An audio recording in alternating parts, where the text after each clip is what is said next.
Today's podcast is sponsored by the Association of Mature American Citizens, the only conservative alternative to AARP. Go to amac.us/Carter. Don't forget, go to amac.us/Carter. Great sponsor of this show. Thank you so much, AMAC. So, it's been an emotional roller coaster. We've talked about that. I am just, I think I've gone through the 7 stages of I'm going through them. People talk about grief and death. I've been through it before. I think we all have. But with everything that's happened in our country, I'm going through it first, shock and awe, right? Crying. I don't want to believe it. How can we have this government that's so inept? Is it possible that we are now a nation that abandons its own citizens and allies? And then there's a lot of crying, and then there's a lot of anger. I may be in the anger stage, and then there's acceptance. And what are we going to do to change it? Because I don't know, acceptance would assume that was it. It's all over. So I think I'm going through the stages of grief and then coming to the point where it's okay, once I get past the anger point, then it's going to be midterm elections. I'm thinking we're really going to have to vote people out. And then there's going to be eventually another presidential election. Thank you, forefathers. Thank you for a constitution so that we can vote this imbecile out of office and his team, because they're basically, destroying this country left and right. I think and I have to believe that there are people within this White House that absolutely know what's going on and that they're doing it on purpose. There's just no other explanation for it. It's not we put a bunch of 9-year-olds in the White House and told them to have at it, and they wouldn't know. These are people who've been there before. They knew exactly what was going to happen in Afghanistan when they did what they did. They knew exactly what was going to happen to our border when they did what they did and continue to do it. They know exactly what is happening to our nation right now on a national level as inflation is soaring. Those folks that worked under the Obama administration, who are now with President Biden, absolutely know what they are doing. The question is, why are they doing it? Today, I have a very special guest. I begged this friend of mine to come on the show. They are from Afghanistan, but an American citizen, somebody who we're not going to use their real name. We're not going to use his real name because that would put his family's life in Afghanistan in jeopardy. He arrived here to the United States about 4 weeks ago when everything started. In the first few days, we're going to call him Mario. He is on this show to explain what is happening in Afghanistan.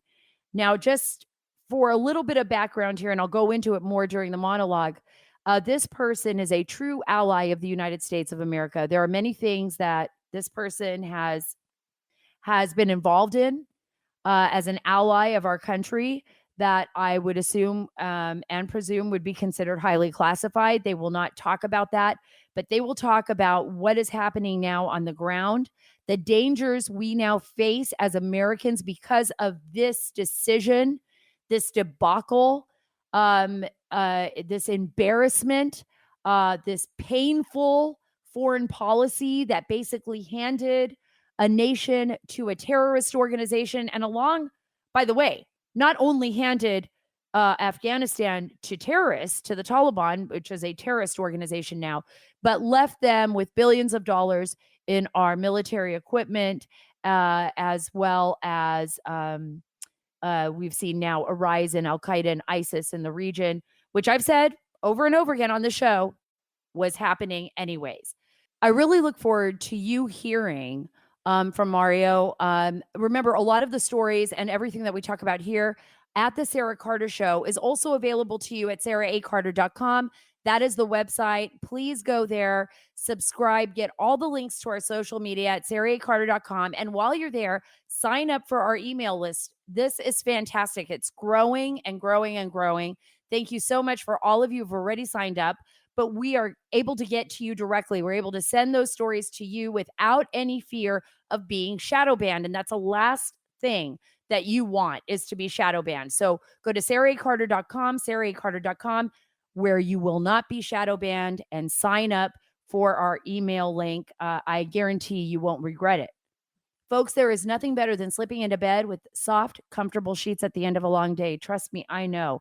I've had a lot of long days and thankfully restful nights because of Mike Lindell's great cotton Giza Dream Sheets with a sateen weave. It gives them such a luxurious finish that will have you sleeping like a dream all night long. Trust me on this. All Giza Dream Sheet sets come with a 10-year warranty. Where can you get that anywhere else? A 10-year warranty and a 60-day money-back guarantee. Before slipping into bed, slip out of your new My Slippers as well. Designed for in and outdoor all-day wear, the My Slippers are made with My Pillow foam and impact gel to prevent fatigue. They are awesome. And in fact, I'm going to take a picture with my slippers on today and put them up on Instagram so you could see how cozy and comfortable these things are. For a limited time, you can save up to 50% on Giza Dream Sheets and My Slippers. Go to mypillow.com, click the radio listener square, and use promo code Carter at checkout. Or call 1-800-685-7221 to get the Giza Dream Sheets for as low as, get this, $49.99. You'll also find deep discounts on all My Pillow products, including the My Pillow mattress topper, the My Pillow towel sets, and so much more, like your My Pillow doggy beds. My dogs love them. Don't miss the sale of the year. That's mypillow.com, promo code Carter, or call 1-800-685-7221. Sleep better with mypillow.com. Okay, I'm just going to start off right at the top because we have the most inept, like I've already said, government in the history of the United States of America. It's happening right now. You guys are living in a true moment of history with Secretary of State Blinken. I mean, just a complete imbecile like President Biden. I want you to listen to this. This is Tuesday. Blinken says there's a no hostage situation. It's just confusion over documentation. Listen to this. We have been assured again that all American citizens and Afghan citizens with valid travel documents will be allowed to leave. And again, we intend to hold the Taliban to that. They've upheld that commitment in at least one instance in the last 24 hours with a family that was able to leave through an overland route. And we are not aware of anyone being held on an aircraft or any hostage-like situation in Mazar-e-Sharif. I can't believe this. They basically turned over Afghanistan to the Taliban, to the extremists, and then they do that knowing there are Americans on the ground and allies, and then they try to brainwash the American public with the most ridiculous press conference ever. Secretary of State Blinken should have resigned. He should be turning in whatever he needs to turn in, pack his desk over at State Department and go down into the bunker basement where they hide all of the State Department rejects. That's where he should go, because he expects us to be so stupid to not believe that the Taliban is not using this as leverage over our heads. This is what they do, folks. This is how the Taliban operates. These are not normal people that negotiate normally. Their idea of a negotiation is just like, are you from Panjshir? Yes, I'm from Panjshir. And then they shoot him in the head. That's a negotiation for the Taliban. That's what they would do when I was in Afghanistan. I can't tell you how many people executed, journalists as well, and others just taken out. These are extremists. These are people that have a completely different agenda than anybody else in the world. Their agenda is to see the end of the West, particularly the Taliban now. It was interesting. I was talking to a friend of mine from Afghanistan who said it's not even a traditional Taliban anymore. Where we used to deal with the Taliban, it was like in a traditional sense. They were very South Asia focused, and which they still are to a large extent, but very focused on like how they interpret the Quran, right? And how they interpret Islam and their very strict devotion and extremist devotion to their religion and how that transgresses into their government. Now it's very different. Now it's there is no more what they consider traditional Taliban. Now, for many Afghans, this Taliban has evolved into a terror Taliban, right? A terrorist organization with different I guess, ideology and a different type of plan in mind for the future of Afghanistan. So it's not just about looking at Afghanistan and keeping Afghanistan kind of within Afghanistan. Right now, we've seen a unification of the Taliban with various other terrorist groups. We've seen Arab fighters up in Panjshir. This is at least according to my sources. We've seen fighters not only from the Middle East, but fighters from North Africa up there. We've also seen Islamic State in the region. What's even more fascinating is the influence of China in the region and Russia. And Secretary Blinken, after making this decision with the White House to basically abandon our U.S. citizens and lie about it, because he lied multiple times. Like one of his lies, and I don't have the clip here, but I'll tell you what he said, was that there were so many Americans there that just didn't want to leave. They just wanted to stay in Afghanistan. You know, there was many that wanted to just stay there. That is such a lie. It is a flat out lie, because a lot of the Americans, particularly the ones that I was talking to on the phone, those that did not leave would not leave because they had spouses that were not allowed on those planes. Why? Because Secretary Blinken and them would only take the blue passport holders. It didn't matter if they were married to an Afghan who had a green card or somebody from Afghanistan who had proof, and they had proof with their wedding certificate and everything else that they were married. They wanted the American to leave their family behind. Can you imagine being asked to leave your spouse behind? Can you imagine being asked? This is why I'm telling you, I'm going through the anger stage now. I'm going through the anger stage. That's why I have my good friend on today to talk to you about what's happening, because there is a genocide occurring in Afghanistan, and the Biden administration is allowing it to occur, because basically the Biden administration chose to give, after 20 years, not only give Afghanistan to the Taliban, but they're actually recognizing the Taliban as a legitimate government. I don't care what they say right now, that they're debating it. Will they recognize it? They already have. They have given the Taliban the upper hand. For many U.S. veterans like my husband, that is absolutely disgusting. I can't even begin to tell you how sick it made so many of my husband's friends feel, and so many people that we know that have given so much to fight against terrorism, to see and watch that a president of the United States basically is negotiating with terrorists, turned over Americans to terrorists, let the terrorists use the Americans as hostages, and then comes out and tells us that we're idiots for not believing their stupid lies to us. They are lying. This administration is full of lies. I want you to listen to this. This is Secretary Blinken. This was on Wednesday. He says the Taliban is preventing the planes from leaving. But that's not the truth, guys. It's the State Department that isn't allowing them to land on our military airfields. Listen to this. As of now, the Taliban are not permitting the charter flights to depart. They claim that some of the passengers do not have the required documentation. While there are limits to what we can do without personnel on the ground, without an airport, with normal security and procedures in place, we are working to do everything in our power to support those flights and to get them off the ground. So it's hard for us to imagine that we're expected to believe that. But listen to this. Blinken goes even further. He says that he's disappointed, actually, that the Taliban is like not more inclusive in the new government. Inclusive? This reminds me of that crazy, weird CIA video that was about inclusivity. That was just the craziest thing I'd ever seen ever. So now he's asking the Taliban, a terrorist organization that basically cuts off the nose and ears of young women, throws acid in their face, has closed down schools so that the other half of their population, the female half of the population, which, by the way, they teach their young boys, and I feel like they're victims too.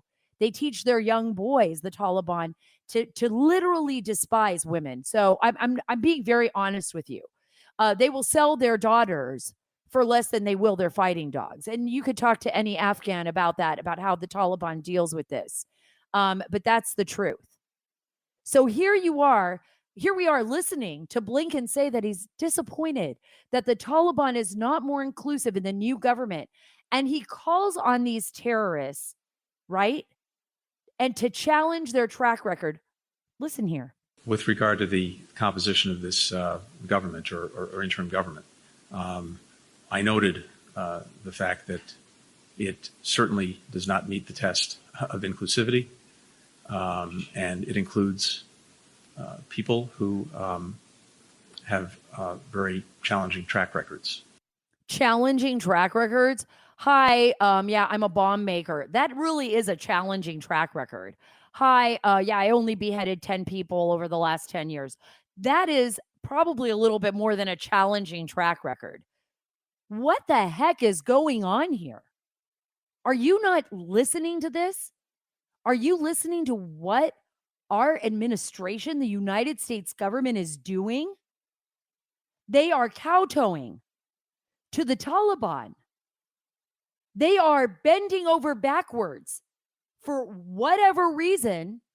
I don't know if the negotiator Khalil Azad, was involved in some kind of side negotiation, some type of strange agreement that he came to with Mullah Baradar. But they are basically saying that that this government has a challenging track record. I want you to understand this. Prior to September 11th, no government on planet Earth, including the United States of America, recognized the Taliban as a government when it was in Afghanistan, except for maybe Pakistan. I think Pakistan was the only government on Earth that actually recognized them prior to September 11th. What is going on here? What do you tell our soldiers, our airmen, our Marine Corps, our National Guard? What do we say to the people that served so much time over there that now they're in therapy for PTSD? Many of them have lost legs, lost their eyes. Some of them lost their lives. Some of them ended up in divorces. They all wanted to fight for this nation. We are an all-volunteer force, but there is a price that comes with that. When you give your life to fight for your nation, a price comes with that. What do you tell those people that gave everything and their families about what just happened in our country? And I think it's up to each and every one of us. I don't want to make it sound like there's no hope. There is. We actually have an election coming up. We have midterm elections coming up. We have a presidential election coming up. We have to take the time, every single one of us, to fight back in the right way, right? The way that our founding fathers established. We do the right thing. We got to vote these bozos out of office, and we got to hold them accountable. And we've got to contact our lawmakers and say, yes, please hold that hearing. Yes, thank God for Congressman Ronnie Jackson. Thank God for Claudia Tenney. Thank God for Senator Tom Cotton. And especially, thank God, I've been working with this office over and over and over again for Congressman Mike Garcia, who has put everything on the line, him and his office, to get the truth out, to get people out of Afghanistan so that their lives are saved. Believe me, all of these lawmakers and many more have actually saved lives. They have actually saved lives. That's how important this is. It is that important that each and every one of us do our part too. Because, guys, this isn't just about Afghanistan. This is about the future of our nation, our national security. And believe me, Al-Qaeda, Islamic State, the Taliban, and all the extremists on planet Earth are looking right at us now, including China, including enemies like Russia, and they're seeing our weakness. And they are going to take advantage of that weakness, kick them while they're down. And if you don't believe me, believe history. That is what will happen to us if we don't stand up to this and start speaking out and saying we are not going to accept this anymore. That is up to each and every one of us. That's why I have my great friend, I'm going to call him Mario on this show with me today. It's going to be really hard. I'm keeping his name out of the show just to protect his identity because his family is being targeted, and he was targeted a number of times by the Taliban and by other groups. He still has family in Afghanistan, but that's why I have him on the show with me today, and he'll explain what is happening in Panjshir and in Afghanistan. You guys won't believe this. It's just harrowing and it's frightening. But before we get there, on 9/11, remember this is where it all started. America vowed to never forget. Since then, the Tunnel to Towers Foundation has helped our country honor that commitment through action. 20 years after our nation's darkest day, this year the foundation is honoring America's heroes and their families with 200 mortgage-free homes. Think about that. Do good and help America to never forget.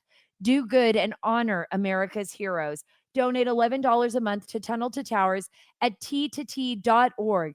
That's T, the number 2, T.org.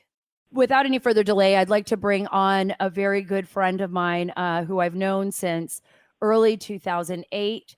I'm going to call him Mario right now because we're using a anonymous. He's anonymous to you.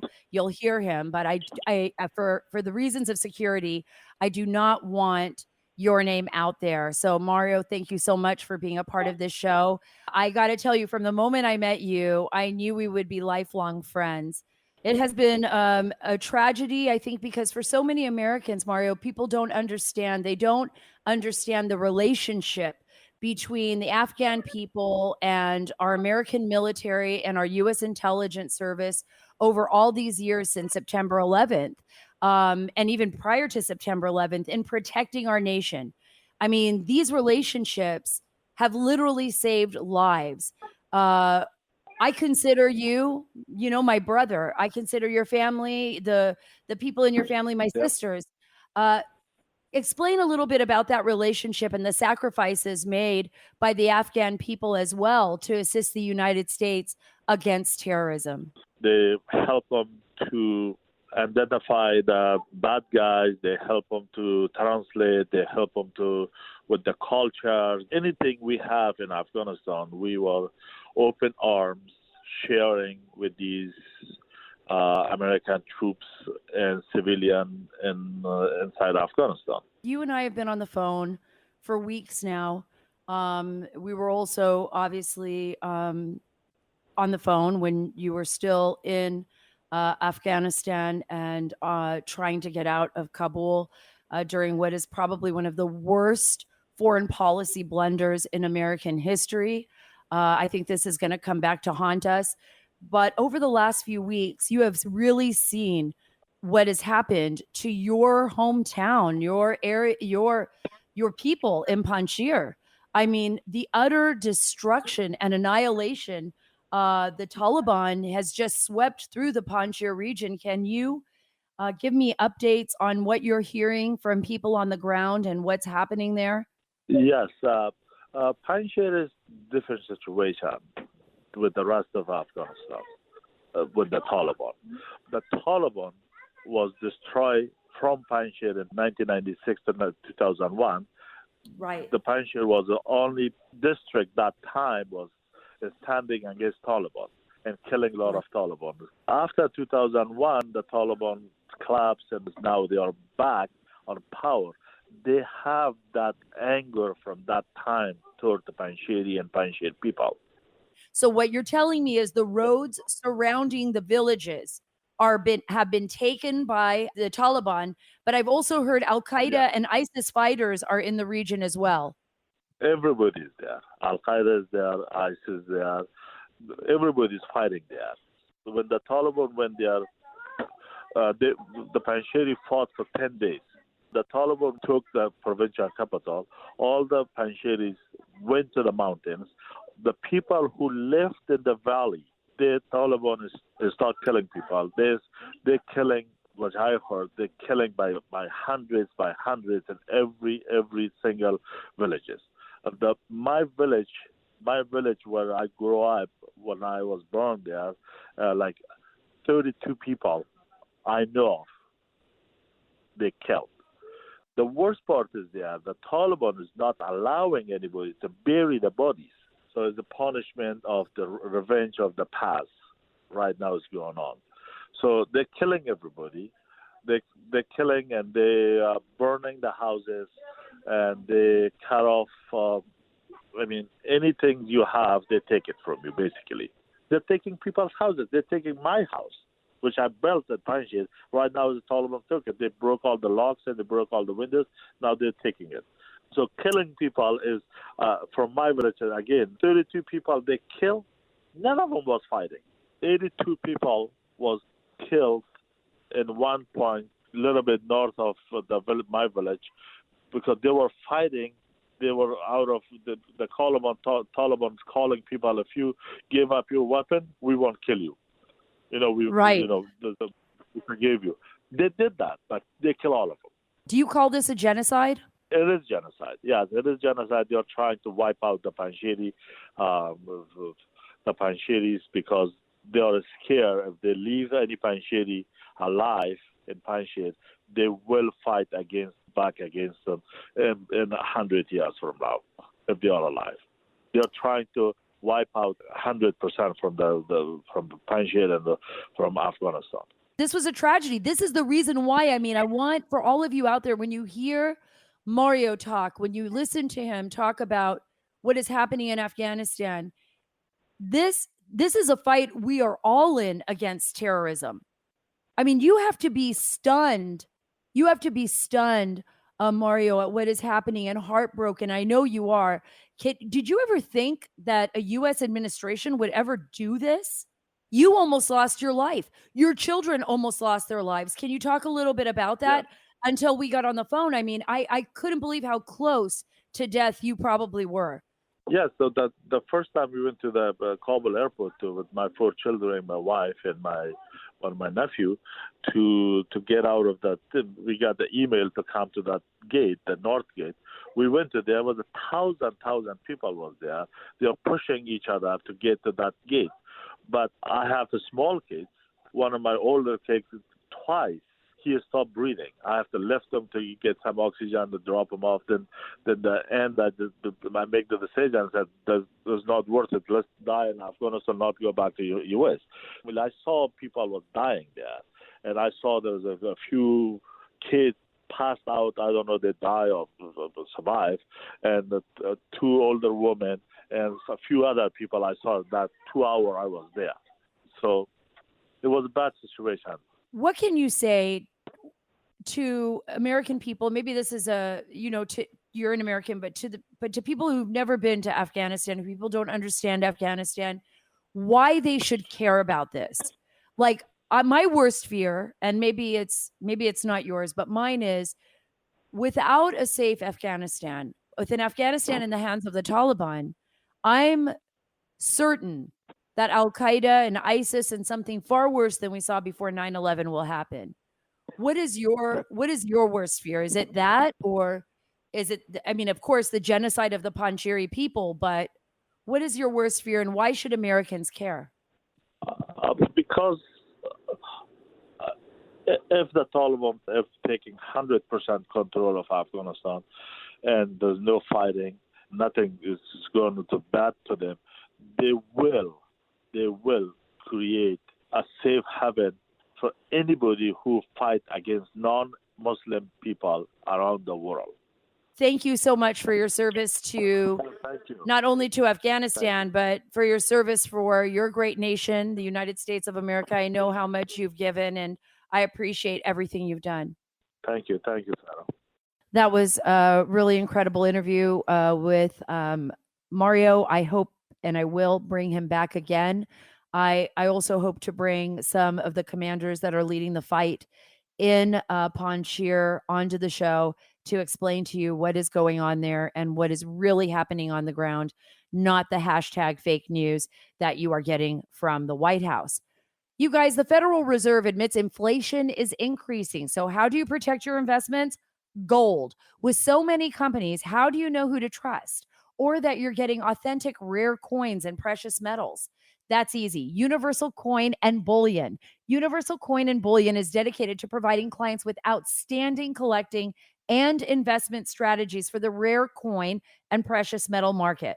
Look, visit universalcoin.com/Carter or call 1-800-UCB-GOLD to get a no-cost, no-obligation gold info kit to easily protect and enjoy your rare coins and precious metals.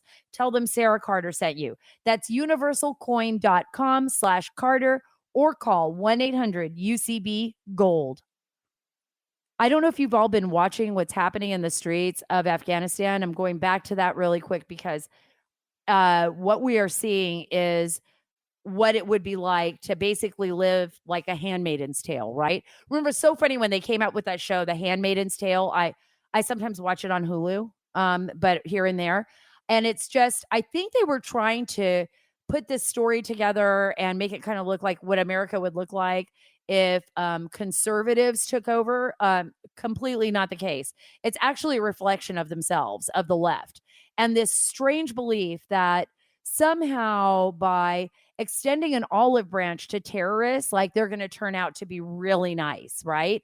Well, the streets of Afghanistan look far worse than what we're seeing in The Handmaid's Tale, that TV show from Showtime, I believe, but I watch on Hulu. Just throwing that out there. Hulu maybe wants to sponsor. Do you want to be a sponsor of the show? That would be nice. Look, women are getting whipped in the streets. Women are treated like animals. Where is the left? Where are all of our feminists? Where are they? Are you here? Can you speak out? Can you speak out for human rights all over the Middle East, honor killings, the way women are being treated in Afghanistan? You want to know the real, most awesome feminists of the planet? Are those women in Afghanistan that stood in the middle of the street in front of the Taliban and said they were not going to take it anymore. Those are the women that I think are truly the heroes in my book. They're marching down the streets and they're saying, you know what? I'm not going to live under your false doctrine, under your cult-like regime. And if I do, I'll die fighting you. And believe me, I have a lot of experience with this. I spoke to many women. I spent most of my time in Afghanistan. I was so grateful as a woman that I could not only talk to men, but that I was able to interview women and children and see how life was like for them. And it was tough. It was sad. They were strong, and they are strong, brave, beautiful women that are not afraid to stand up to these monsters who are violating their human rights. And I want you to understand this as well. Not all the men in Afghanistan. You know, we sometimes see the news and we think it's all that way. It is not that way. The men in Panjshir, I was up there. I would eat dinner with the families. I would play with the children in Kabul with my friends. I met wonderful, loving, beautiful people, men, women, and children alike there. That's why we had so many allies. That's why so many of our soldiers are willing to put everything on the line, like my husband and everybody else, to say, bring them here. Bring our allies here. Do not leave them to slaughter. Do not leave them there. These are men and women that stood along our side and fought alongside us for liberty and freedom. These are real Americans. They understand the cost of liberty. They understand the cost of losing your freedom.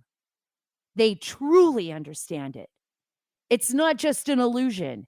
It's not like a Starbucks caramel macchiato protest in the middle of Washington, D.C. with your parents' Apple laptop and a nose ring. You know, I mean, it's like, come on. These are people that actually truly, truly understand what it's like to have a gun pointed at their head and to say no more. To say no more. Give me liberty, give me freedom, or give me death. Thank you so much for being a part of the Sara Carter Show. Thank you so much for listening to this show today and being a part of our lives. I feel like we are one American family, and I know that together we can make a difference and we can save our nation. We can save our nation if we just take back the power. Remember, the government works for us. We do not work for them. That's what makes our nation so great. That's why these women and these men and these children from all over the world are willing to sacrifice so much to get here, because we are the greatest nation on earth. But we better believe it, and we better continue fighting for it. Again, thank you so much for being a part of the Sarah Carter Show. Go to sarahacarter.com, sarahacarter.com for all the links to all my social media. And while you're there, don't forget to sign up for our email list so you don't get shadow banned. See you next week. God bless you, and God bless this beautiful nation.